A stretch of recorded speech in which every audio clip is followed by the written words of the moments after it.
Gotta go show these cowboys and cowgirls how we do it. Country music from the blogosphere. Be good. You can't be good and be good at it. This is Twangs Weekly.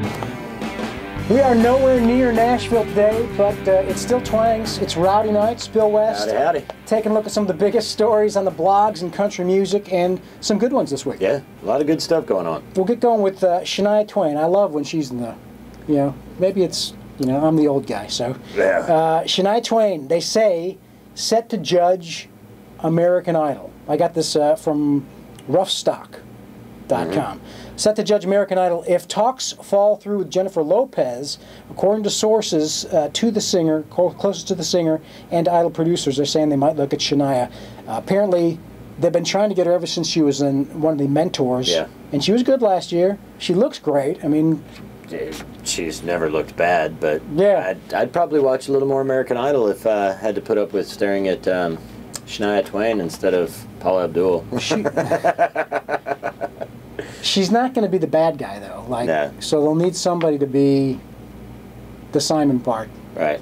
And I think they'll probably find one. I hadn't heard if they're talking about Howard Stern, which I thought would be kind of pretty that funny. Would be ruthless between him and Randy Jackson and Shania Twain. They're Dog. They're getting to the point where they got to.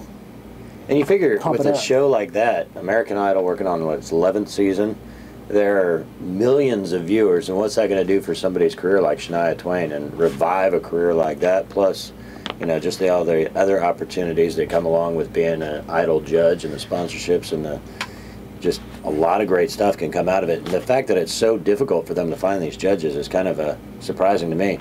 If you need a judge that bad, me and Bill will help you out. Just call us. Sure, we can be. Email us. We can't. Yeah, we're kind of tied up these days with work, but we can make arrangements. Anyway, Shania would be good. Yeah, I'd love to see should that. look good. Gary Allen just wrapped up his tour with Brooks and Dunn this past week, and put a big banner across his tour bus for the boys of Brooks and Dunn that read, "Kix and Ronnie and the B&D family, thanks for having us on 82 shows over the past 10 years. You guys are the gold standard for how it should be done. If we ever grow up, we want to be just like you guys. Thanks, Gary and the gang." Gary Allen's one of those guys that you forget about because he's been bubbling under for, 10 years. Yeah, and just, he's always been one of my favorites. I love the kind of darker rockin' country that he brings out, and it's just, I guess he's had his success with a few number ones, and just one of those guys that puts out great music and still is a superstar, but not the big superstar. Yeah, because I remember the Neon Circus, is that what they called it? And they had Dwight Yoakam, they had Gary Allen, it was Brooks and Dunn, and I'm missing some big names, but Gary was pretty big then. Oh, yeah. So hopefully, he's still been kind of quiet lately. He's got some new music out, so He was on the Kenny tour not too long ago, and it just shows you how hard it is for these guys to get to superstar status. It just takes time and a lot of songs. Congratulations, Luke Bryan and his wife Caroline. New son named Tatum Christopher earlier this week. It's the couple's second child. Their other son, Bo, was born back in 2008. It's the corn making whiskey. Whiskey making him frisky. Rain is a good thing. Yeah.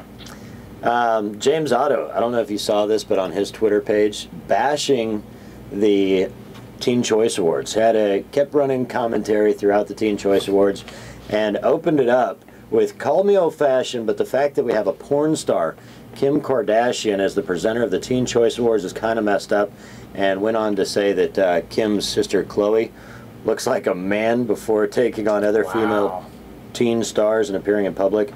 And then went on to hit Miley Cyrus, saying Miley Cyrus is running around with no panties for the paparazzi. Not sure our kids stand a chance in this era. Makes me glad to be a country artist where at least there's a little more family values. Wow. Ouch. Go James. Twitter, what's also funny about Twitter, we talk about every week, it seems like there's somebody being funny, but have you seen the drunk versions of stars, Twitters? Oh, yeah. That's pretty funny, too.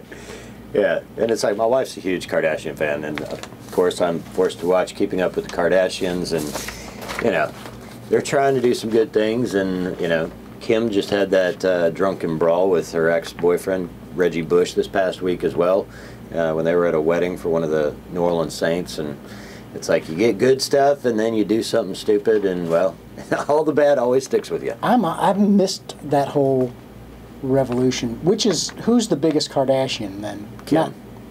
She's the real pretty one? Yeah. They're all real pretty. How does they Bruce... got their makeup on. They got their makeup on. How does Bruce Jenner fit into that? He is their I've seen him floating stepfather. around. Okay. Yeah, he's their stepfather.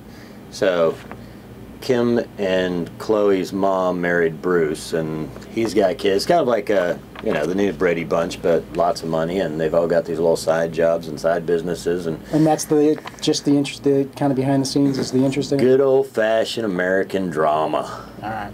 Hot chicks and drama.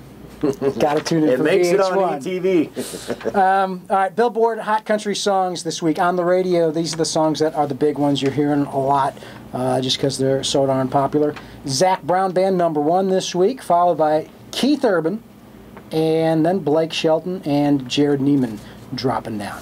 In the albums world, again, Lady Antebellum, the top country album, followed by Zac Brown, then followed by, this is actually still pretty cool for Jared Neiman, #3. For a debut album, that is, yeah. It really is a great album, and the success he's had with that so quickly is just amazing. Congratulations, Jared. And of course, Miranda Lambert with The Revolution and the new release of Only Prettier, which I gotta say, that video, that is an awesome video. Very good. It's so funny. Speaking of funny and things that happened, Tim McGraw had his Tom Jones moment. Well, almost. Instead of panties flying, it was bras. That's right. He was in Toronto, Canada. Got on the stage, sat down to sing Down on the Farm, and one fan tossed her bra onto the stage. Bing, bing, bing, bing, and then all of a sudden it just started raining bras. And by the end of the song, he had enough bras to fill a Victoria's Secret store. There is, if you go to a Keith Urban show or a Tim McGraw show, you might get 30 to 45-year-old women, there's something. I remember seeing the Keith Urban show and just watching some of the women in the audience, and they just had this weird look to them, I love, I mean, they're mouthing these outrageous things to the stars. Yeah. So Keith, I've heard Tim McGraw say in the past, like, women just do not behave themselves, and they say that we're bad, but God is great, beer is good, and people are crazy. Let's wrap it up here. On that note, till next week, make sure you subscribe or send us emails. We love to get them. And that's it. If you can't be good, be good at it. We'll see you.